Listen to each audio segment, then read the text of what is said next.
It is Tuba Billy here. Am I recording? Yes, I am. Just wanted to make sure. Wasn't sure. So we are now saying that parents who speak out against school boards and voice their concerns about critical race theory and gender fluid children sharing locker rooms are now domestic terrorists and the FBI is investigating them? What?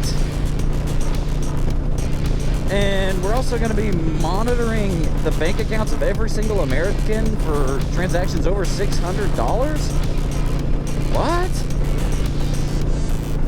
Oh, and then there's people from the January 6th insurrection that are charged with a misdemeanor trespassing, sentenced to 45 days in jail for a misdemeanor? What? Man, there's so many constitutional things in the Bill of Rights that are just amendments that are getting broken, obliterated. I'm pretty sure the Fourth Amendment says something along the lines about illegal searches and seizures of personal property and papers and documents. Your bank account is kind of papers and documents. That's your personal property. Unless you have a warrant on me, unless you suspect me of doing something illegal with my money. Because, trust me, I am not the 1%, okay? I am making sub $50,000 a year, which I am blessed, so grateful that I can do that because, you know what? That does put me in the 1% of the entire world. But guess what? Hey, America, we are the elite when it comes to the world. Okay? If you have a home, if you have running water, guess what? You are wealthy. But put the government into all of our bank accounts, reporting, forcing banks to report on all of our bank accounts, that is direct violation of the Fourth Amendment. Putting people in jail, the punishment does not meet the crime. That is, that's Fifth and Sixth Amendment. Cruel and unusual punishments, excessive bail, especially seeing when people who are literally burning down police precincts over the summer, last summer, summer before, whenever, were getting bailed out by politicians. And guys who went into the Capitol illegally, okay, they did something illegal. Trespassing. Illegal trespassing. They got charged with a misdemeanor. They went to trial, went to court, and they should be punished. They should have criminal charges. But they said it was a misdemeanor, and so they're put in jail for 45 days? Something about that don't mess up. Don't add up. And now we're saying that that parents cannot voice their concerns and say, oh, I don't really want my kids being taught critical race theory. I don't really want my kids being taught that they should be judged on the color of their skin, not the content of their character. It doesn't matter what they do in their life. If they're white, they're oppressed. If they're black, if they're white, they're the oppressor. If they're black, or if they slightly darker skin, they're the oppressed. I don't agree with that. I don't want my kids being taught that. But if I say that, I am a domestic terrorist. I cannot petition my government for grievances. First Amendment. Right there. And, I mean, the fact that the federal government is now mandating, trying to push all of these mandates, mask mandates, vaccine mandates, on private companies, private businesses, well, that's not outlined in the Constitution, nor any of the amendments. And the 10th Amendment specifically says any amendment not outlined here or not forbidden by the Constitution is reserved for the states. The states make that decision. If Georgia came out and said, we're going to mandate everyone in Georgia get a vaccine, that is Georgia's right to do that. Now, they will still be fought against,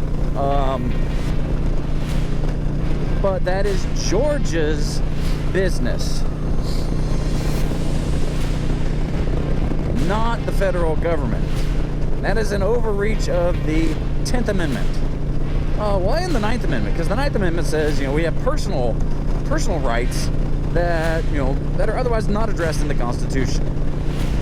That people still have rights. So yeah, First Amendment is gone. Well, Second Amendment, they've been chipping away at the Second Amendment for decades. Let's see, Third Amendment as the, courting. Well, that the government kind of goes, looking at your bank account, that kind of goes in the Third Amendment too. Government is just following you around. I mean, we have these things too, so who knows? They're tracking us. We're bringing the government into our own house. Anyway, yeah, we already talked about Fourth Amendment and Fifth Amendment, and Sixth Amendment. Let's see, oh gosh, what's the Seventh Amendment?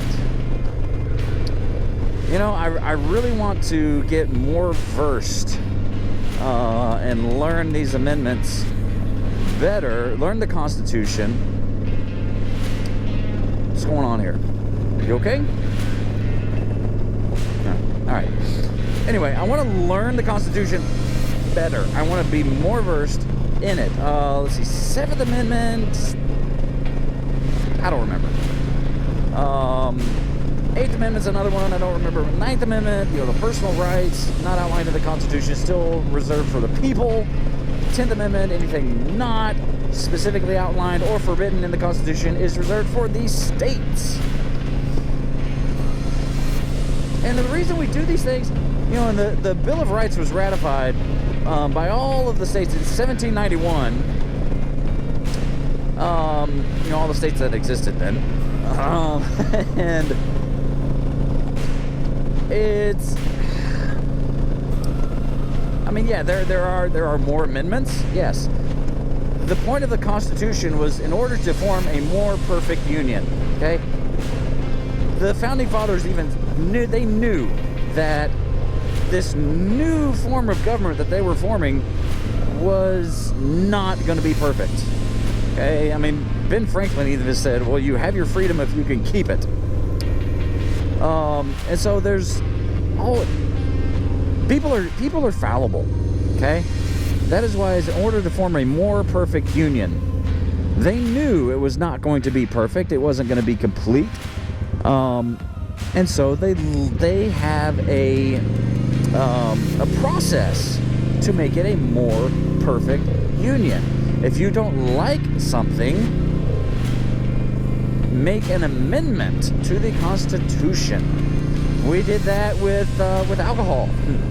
They said, hey, we shouldn't have alcohol, so we're going to make another amendment. And, 10 years later, you know what? Maybe we do. Maybe we shouldn't be overstepping that and outlawing alcohol. So let's do another amendment and say, that's good. Amendment to for slavery. Amendment for this, amendment for that. And so, if you want something changed in the Constitution, go through the proper channels to change it. That's the way it is set up. Okay, it is set up so that one person in one branch of government cannot have all the power.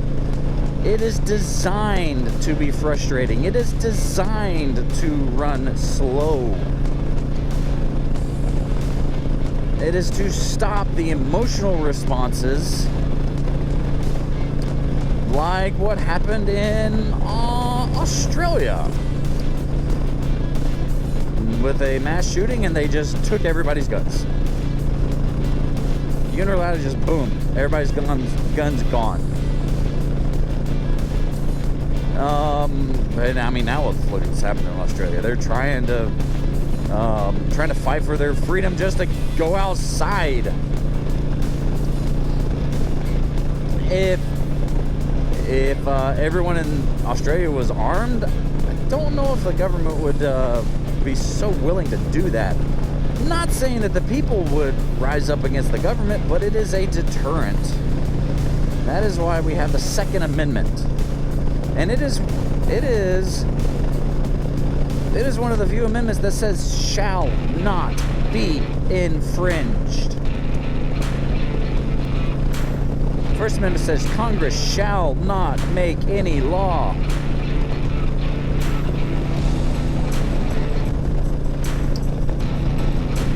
The Second Amendment says you cannot infringe this. You cannot change this or alter this. The right of the people to keep and bear arms for their own protection. To have a well-regulated militia in order to protect the country, protect the people from a potentially tyrannical government. Because, let's see, in 1791, what had they just done? Oh yeah, overthrown a tyrannical government. And so they knew that people wanted power, and if a person got in too much power, they could be tyrannical, they could be overbearing and overstep the constitutional guarantees. They could forget that it's not their job to protect all Americans. It's their job to protect and defend the Constitution of the United States against all enemies, foreign and domestic.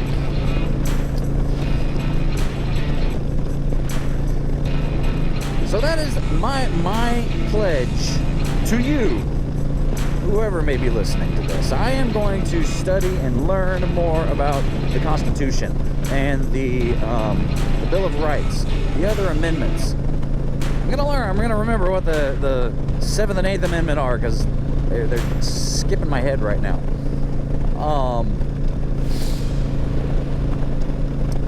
But if we're going to have a debate, I'm going to go back to the Constitution, back to the Bill of Rights, the amendments. How does, whatever you're arguing, how does it fit in with the Constitution? You want mask mandates, you want vaccine mandates, how does that fit in with the Constitution? I don't believe it does. If you want to make a case for that, go for it, okay? Put it through the Congress, put it through the Senate, the House of Representatives, put it on make it a bill, make an amendment to the Constitution, put it on the president's desk, and let him sign it. If they do that, sure, I will toe the line, because you know what? That would have been the voice of the people. However, now, I don't know, with as much corruption that we're seeing from just any politicians,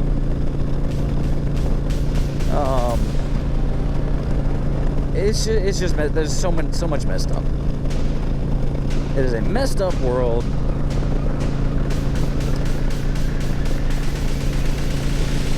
But it all comes back to the Constitution and the Bill of Rights. If we can find common ground on those things, then maybe we can find some more common ground on other things. That was a bunch of cats just laying in a yard. That was random. Please just be excellent to each other. And if you're going to debate with me, just know I'm going to say, hey, how does this fit in with the Constitution? Let's talk about the Constitution and how this fits in, or how it doesn't.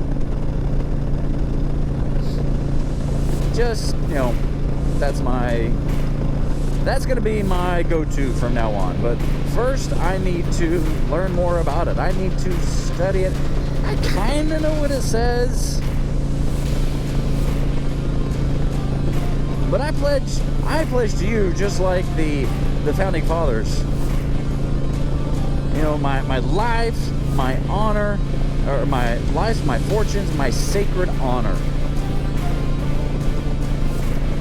That when it comes to defending your rights, I will. Hey, and you know what? If you don't like America, you have the right to not like America. And isn't that awesome? That you live in a country that gives you enough freedom to say that your country sucks.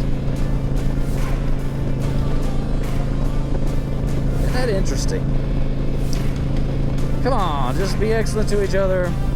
Tuba Billy signing out. God be with you till we meet again.